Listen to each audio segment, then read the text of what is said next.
Saludos a los amigos de Metro Puerto Rico. Nos encontramos con el profesor Lariemil Alicea. El profesor dicta un curso en trabajo social y homosexualidad. El propósito de este live, ¿verdad?, es a raíz del asesinato de una joven transexual y es a modo de abrir el diálogo sobre los temas ¿verdad?, de esta comunidad y cómo referirse específicamente y apropiadamente a este tipo de población. Bienvenido. Saludos. Gracias, hermano. Un placer estar contigo aquí. Larry, de pronto, ¿cuál fue el error? En el caso, nos podemos también echar la culpa de los medios y la policía en torno a este caso. Bueno, lo que pasa es que cuando esto ocurre, se da mucha información que no era precisa. Empiezan a salir posts en las redes sociales. Se habla inicialmente de un hombre, como que era un hombre que se vestía de mujer para aparentemente ver a otras personas mientras estaban usando los servicios sanitarios en los lugares. Así que comienza con eso. Pero también eso levanta una alerta del uso responsable de las redes sociales, porque las redes sociales son muy poderosas y ese tipo de cosas alarma a las personas. Otra cosa es que aquí durante el transcurso del tiempo se ha estado metiendo miedo con el uso de las mujeres o los hombres trans de los baños asignados al sexo diferente al que ellos nacieron. Y eso ha estado provocando mucha histeria. Tú has escuchado hasta legisladores, legisladoras en los diferentes espacios decir, ¿verdad?, que eso da miedo, que eso no debe ser.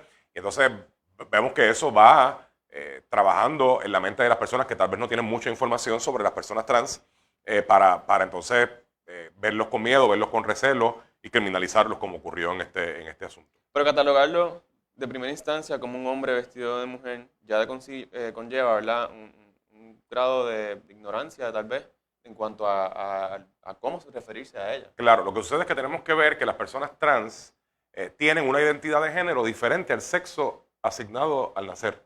Y por tanto, el género es básicamente todas las construcciones sociales asociadas al sexo con el cual uno nace. Se espera que tú como hombre te comportes de cierta forma o yo como hombre me comporte de cierta forma a base de constructos sociales, reglas sociales, que nos vistamos de cierto modo, que usamos ciertos colores al vestir, que tengamos ciertos manerismos, que asumamos ciertas costumbres, que nos interesen ciertas profesiones, y todo eso son construcciones sociales asociadas al género. Y las personas trans tienen una identidad de género diferente a su sexo, o sea que van a intentar cumplir y en muchas ocasiones intentan hasta reasignarse el sexo, ¿verdad? Para tener un sexo que corresponda a la identidad de género. No se da en todos los casos, pero muchas de estas personas sí interesan hacer esto. Y yo creo que aquí hay mucho desconocimiento sobre esto. En efecto, hay hombres que se visten de mujer. Pero eso no necesariamente significa. ¿Verdad? Y voy a dar, hay comediantes que se visten de mujer, conocidos comediantes que se visten de mujer para hacer ciertos papeles y ciertos roles durante la televisión y no son transexuales.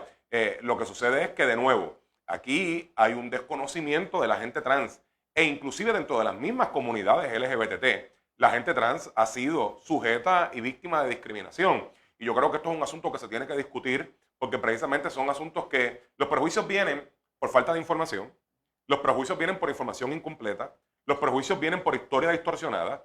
Y todo ese tipo de cosas se tiene que discutir. ¿Y cómo se combate eso? Con información correcta, con información completa, con una corrección histórica, con el reconocimiento de esas identidades. Y eso es un asunto que se discute a través de la perspectiva de género, que es algo que aquí en Puerto Rico no se quiere discutir. Que se ha propuesto en varios años como parte del catálogo, ¿verdad?, y de instrucción pública en las escuelas, en la educación pública, pero siempre hay ese debate y nunca llegan a ningún acuerdo. Claro, aquí la gente habla de que la perspectiva de género es una ideología. Pues sí, es una ideología. Todo es ideológico. Las creencias religiosas son ideologías también. Y uno no las menoscaba por eso. O sea, no hay nada en esta vida que nosotros hagamos o que nosotros creamos que no tenga un componente ideológico. La ideología forma parte de todos nuestros constructos humanos. Pero lo que pasa es que la perspectiva de género le enseña a las personas a entender las diferencias que se han creado socialmente y se han construido socialmente a base de las ideas y de los comandos sociales que se dan al género. Y se ha probado, y vamos a llevarlo a lo macro. En México, las mujeres se negaban a hacerse la mamografía por asuntos puramente machistas.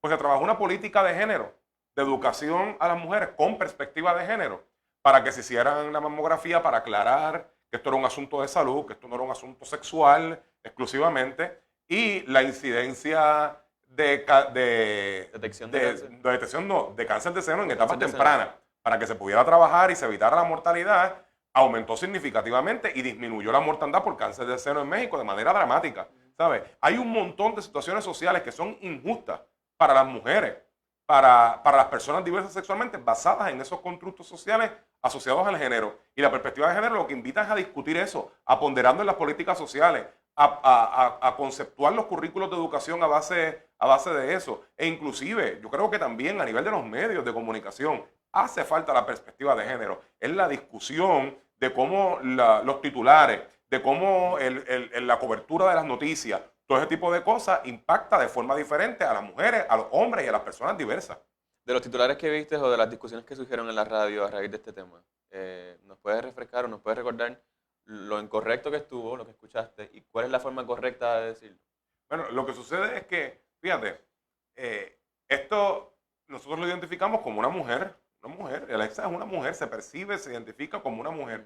Usamos en muchas ocasiones añadirle trans para visibilizar el aspecto de lo trans, pero es una mujer, se siente como mujer, se percibe como mujer, se piensa como mujer. Y esa circunstancia es la que tenemos que trabajar. Ella es Alexa, su nombre es Alexa. Y como Alexa nos debemos referir a ella como una mujer. Por ejemplo, cualquier persona heterosexual no dice yo, Larry Alicea, hombre heterosexual, nadie lo trabaja, yo soy Larry. Entonces, de nuevo, recae en la importancia de conocer cómo es el lenguaje, porque el lenguaje refleja nuestra ideología. Tú escuchas a personas que aspiran a gobernar en país como el doctor César Vázquez del Proyecto de Dignidad hablar de que tener un hijo homosexual es un problema, para él sería un problema. Pues mira, eso probablemente no es un disparo con una pistola, pero es un disparo a la autoestima de las personas. Es un disparo a la salud emocional de los niños que escuchan eso. Yo escuchaba a una amiga mía que tiene de forma cercana a un joven en proceso de transición, ¿verdad? Ya le llaman proceso de transición a lo trans, ¿verdad? Desde su lenguaje y de su ideología, y dice, ¿cómo él se va a pensar en ese proceso? Cuando ve lo de Alexa, ¿cómo él se va a pensar? ¿Cómo él se va a sentir? ¿Cómo eso va a retrasar su proceso de aceptación y de entendimiento a lo que él está pasando? Y es que precisamente a nosotros desde pequeños nos han educado que todo entra en un binario, que tú eres hombre o mujer, que eres gay o heterosexual, que eres blanco o eres negro, que eres rico o eres pobre. Y en medio y trascendiendo a eso, hay una diversidad de expresiones de las personas que no tienen que ver con ese binario que nosotros le llamamos, que en muchas ocasiones eso no se visibiliza, eso no se entiende, y al no entenderlo, pues entonces lo hacemos sujeto de opresión, lo hacemos sujeto o sujeta de discriminación, y esas son las conversaciones que tenemos que tener en este momento para evitar que muchas personas continúen siendo asesinadas en su autoestima, asesinadas en su reputación, asesinadas en su desarrollo, asesinadas en sus procesos identitarios y asesinadas físicamente, como ocurrió con Alexa, porque hay muchos tipos de asesinatos. Y yo creo que estas cosas tenemos que hablarlas. Yo felicito a Metro que lo está discutiendo en el día de hoy, y me parece que otra perspectiva es el asunto de la salud mental.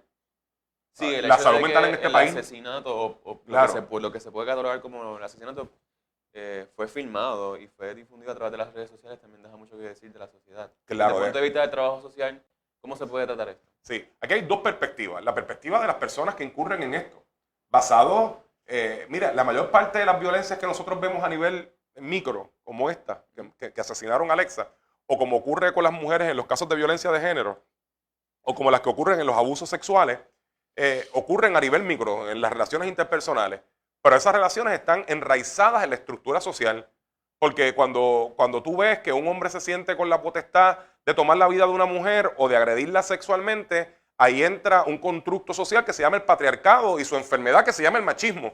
Y entonces, ¿qué pasa? Eso, la gente dice, eso es este hombre. No, este hombre fue educado en esas instancias. Yo no soy una persona en este momento que me considero un hombre, yo me considero un hombre solidario con las causas de las mujeres y feminista. Tengo que tener mucho cuidado con eso. Hay mucha gente que dice que los hombres no podemos ser feministas. Eso es una discusión. Yo sí me considero feminista. Pero yo no fui así todo el tiempo.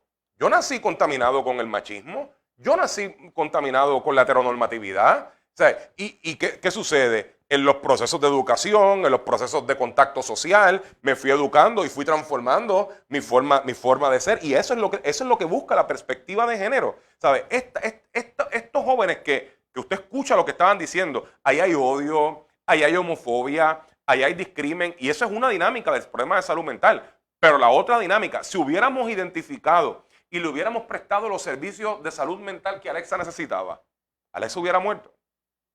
Y aquí entra un gobierno que nos dice que la vida es chula, con un eslogan por ahí que todo el mundo lo dice, que la vida es chula, que no te suicides porque la vida es chula. La vida no era chula para Alexa. La vida no es chula para un montón de puertorriqueños y puertorriqueñas en este país. Y yo creo que en eso también, en la prestación de los servicios de salud mental, que ella misma se identificaba como que estaba deprimida, que probablemente su familia la abandonó. Al momento que tú y yo estamos haciendo esto, todavía no había nadie que la había identificado, que había reclamado su cuerpo. ¿Sabes? Tú sabes lo que es eso. ¿Sabes? Y en una reflexión que yo tenía ayer con los estudiantes de este curso de trabajo social y homosexualidad que yo dicto en la Universidad de Puerto Rico, yo decía que nosotros no nos merecíamos a Alexa. ¿Sabes? Y lo único que le deseaba, y en esas circunstancias los estudiantes lloramos, ¿verdad? Junto conmigo, hablamos, problematizamos este asunto, y el país no está preparado para la diversidad, pero tenemos que movernos a esto. Y esto es una discusión, como tú dices, si esto se ha hablado hace un montón de tiempo, lo de la perspectiva de género, pero el gobierno continúa intentando, y tú ves que, vamos a investigar esto, vamos a llevar a los responsables. Miren, lo ideal sería de que no hubieran responsables, de que no hubiera un asesinato. Y pasa con lo mismo con la atención al crimen y a otros problemas del país. El gobierno, esto es como coger en una trotadora, te cansas pero no llegas a ningún sitio. Y entonces seguimos haciendo lo mismo, tratando de esperar resultados diferentes. Y tú ves, por ejemplo, y yo escuchaba hoy a María Milagros Charbonnier con su hipocresía, porque yo tengo que identificarla como hipocresía. Hablando hoy de que se lamentaba pues, por posiciones como como ella, es que hoy existen estos asesinatos. Porque se dice, no, que yo creo en la equidad y en el respeto, pero eso, la equidad no va a llegar hasta que no tengamos la perspectiva, hasta que no reflexionemos en cómo se crean estructuras de opresión, discriminaciones, a base de cómo está organizada la sociedad. Dentro de esa perspectiva también, y algo que también se difundió antes del asesinato en las redes sociales, fue una denuncia que hace una dama, porque alegadamente Alexa entró al baño y estaba en posiciones deshonestas o con su espejo, y que estaba ligándola en el baño. Y eso también habrá la discusión de los baños inclusivos, que también ha estado rodeando durante los pasados años en el gobierno. ¿Cuán importante es para esta población el acceso a este tipo de baños? Es un asunto de derechos humanos, es un asunto de respeto a las identidades de estos hermanos y hermanas puertorriqueñas, de personas que son ciudadanas. La ciudadanía no es otra cosa, como decía la filósofa Hannah Arendt, que el derecho a tener derechos. Y estas personas tienen derecho a que se les permita vivir como ellos son, sentir como ellos son, ir a los lugares identificados con las personas que ellos son. Y eso es un asunto de derechos humanos básicos. Pero sobre eso mismo que tú acabas de decir, hay múltiples versiones. Hay versiones de que ella andaba con un espejo precisamente para monitorear, porque anteriormente había sido agredida sexualmente y golpeada. Y se ha hablado de las dos cosas, de igual golpe. Dice como ella deambulaba y estaba constantemente en el tránsito para ver los carros. O sea, montones de vertientes, y la gente probablemente lo piensa como una forma de opresiones. En este país hay historial de agresiones sexuales que ocurren en los baños. Y una persona que ha sido sujeta de agresiones sexuales, puede ser que cuando entre a un baño esté buscando a ver si hay otra persona en el otro lugar por miedo, por defensividad. Aparte, que no sabemos si esta persona, como parte de sus trastornos de salud mental, se sentía perseguida. Se sentía que la estaban persiguiendo a base de las mismas circunstancias que había vivido. Pero su espejo hoy día es un símbolo de la violación a los derechos hacia su espejo es un símbolo de la hipervigilancia que produce ser sujeto de violencia.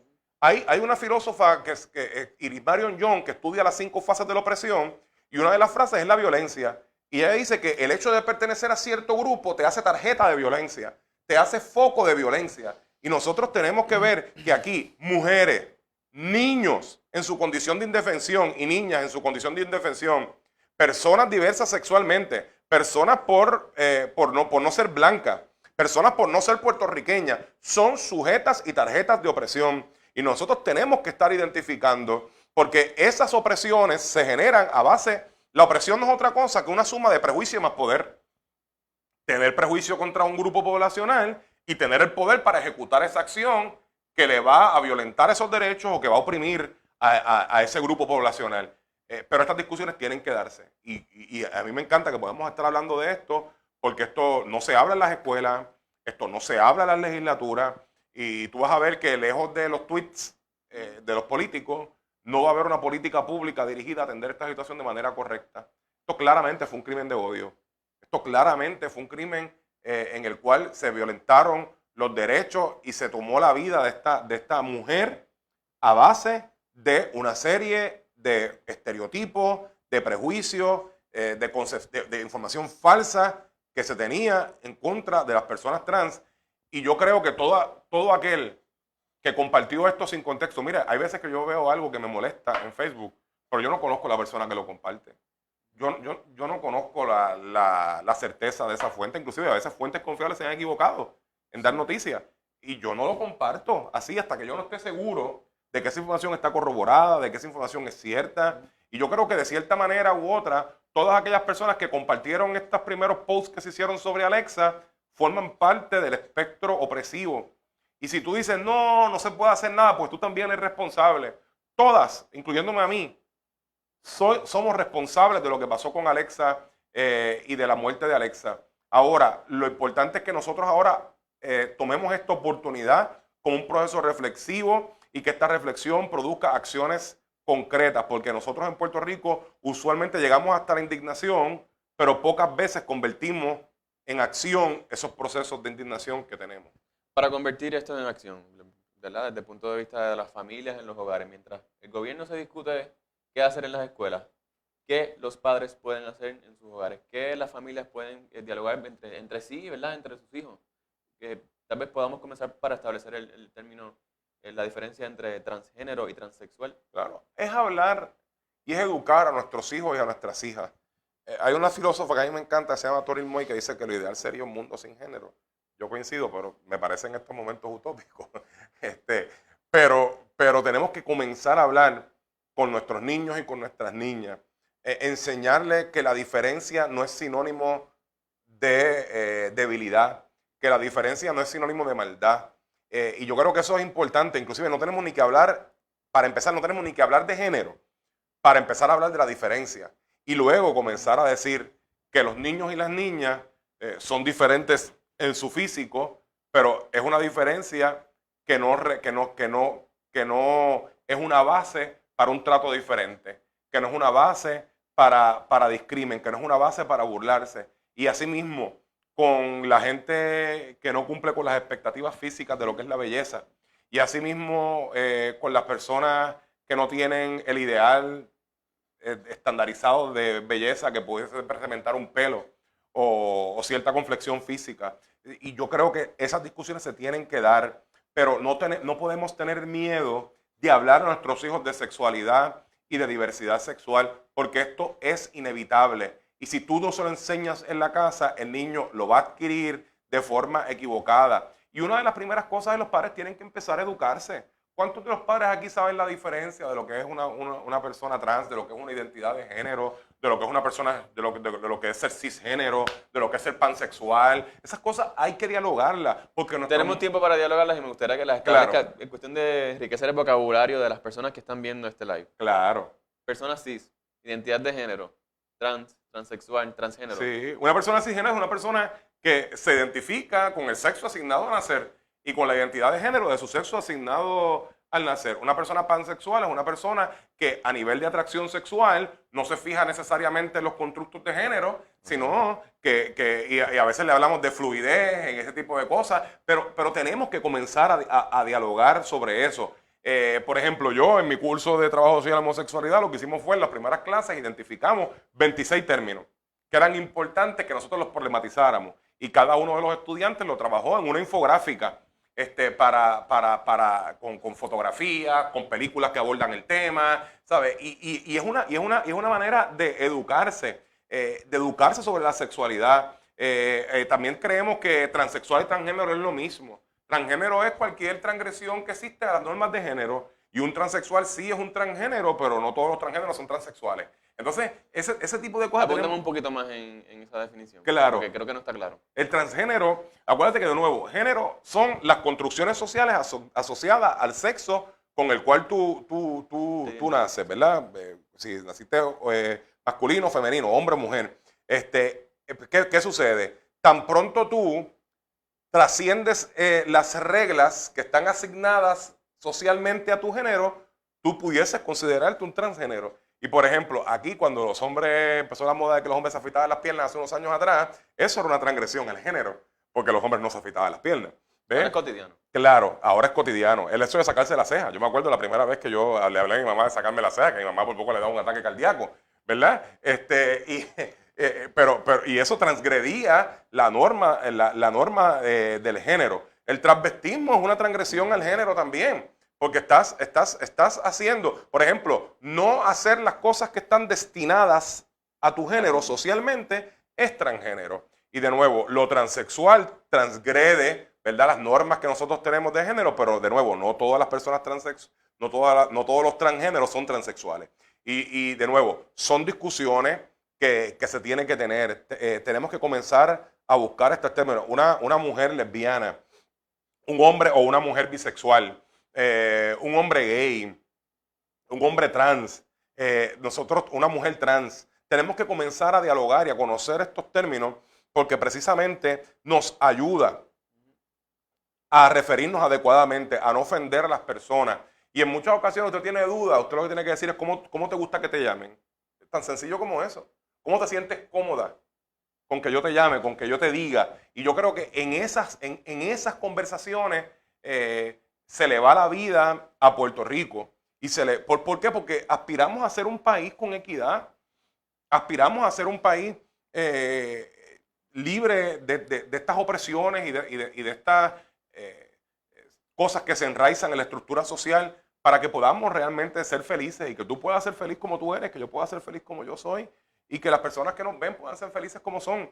Y en eso es importante, de nuevo, y tengo que puntualizar, el aspecto de la perspectiva de género es un asunto de umbral. Volviendo un poco, y ya para culminar, al tecnicismo de la investigación que se está llevando a cabo ahora mismo en el caso, ¿por qué demora tanto catalogar el crimen como un crimen de odio?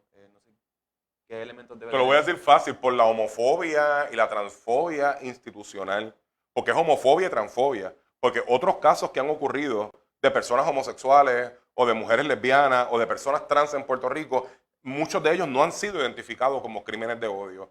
Y la gente dice, pero cualquier crimen es un crimen de odio. No, cuando hablamos de crímenes de odio, hablamos de que por tú ser una persona negra, tú eres tarjeta y se comete un crimen en tu contra por ser negro. Que porque tú eres mujer se comete un crimen en tu contra por ser mujer. Que porque yo soy un hombre gay se comete un crimen en contra mía por ser un hombre gay. O se comete un crimen en contra de una mujer por ser una mujer lesbiana. O se comete un crimen en contra de Alexa por ser una persona trans. Y yo creo que ahí es que entra el aspecto de crimen de odio y está claro en los videos que nosotros vimos. Las palabras que se usaron. O sea, aquí hay montones de cosas para que ya se esté catalogando esto como un crimen de odio. Y la gobernadora pudo haber dicho, la gobernadora fue procuradora de las mujeres. La gobernadora firmó los módulos cuando se aprobó aquí la perspectiva de género. Inclusive yo quisiera saber si la gobernadora ahora se retracta de los módulos con perspectiva de género que ella hizo cuando era procuradora de la mujer y García Padilla era gobernador. Porque yo leí esos módulos y lo firma ella como procuradora de la mujer. ¿Qué como gobernadora la traza para ella asumir una defensa inequívoca en estos momentos de la perspectiva de género?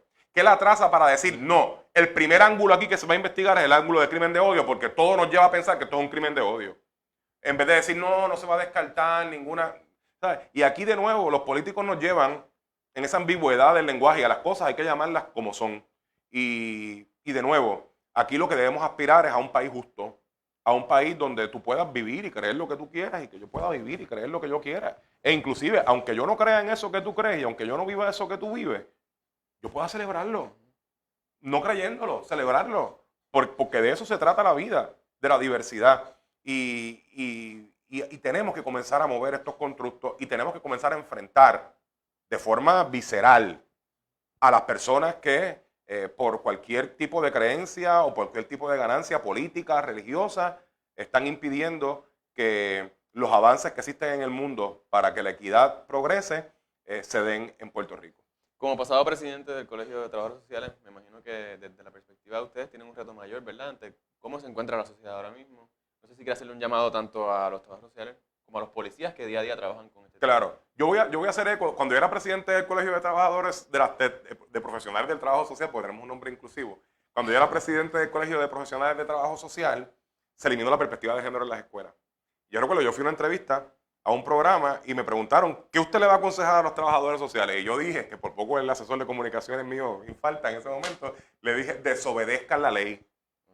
Desobedezcan la ley. Mañana es un día para nosotros convocar un certamen literario de perspectiva de género. Mañana es un día para hacer una pintata en la escuela, un certamen de poemas, de lo que sea, y tenemos que retar ese tipo de circunstancias. El rol de los profesionales de trabajo social es con la justicia social, con la equidad y con los derechos humanos.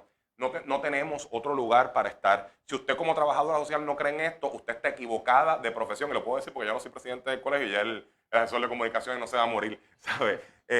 Nosotras estamos comprometidas desde el componente profesional con los derechos humanos, con la equidad. Y si usted no está comprometida con estos principios, y usted cuando se viste de trabajador o trabajadora social no se puede vestir de cualquier otra cosa que sea incompatible con eso, usted se equivocó de profesión y debe cambiar de profesión. Y esa es mi recomendación con mucha humildad, porque nuestra ética es clara. El código de ética es nuestra forma de comportarnos. Y el trabajo social ha estado, ¿verdad? Y está, porque conozco a la presidenta del Colegio de Profesionales de Trabajo Social, la doctora Mabel López, comprometido de manera inequívoca con acompañar a las comunidades sexualmente diversas en la lucha por sus derechos. No para asumir ningún protagonismo, para acompañarles, para estar con ustedes en la lucha, para que no se sientan solas y solos en el proceso. Y yo sé que no lo están porque hay montones de organizaciones, CABE, organizaciones de derechos humanos, que vamos a estar juntos con ustedes. Si usted tiene un problema de salud mental y usted es una persona trans, usted es una persona de las comunidades LGBT,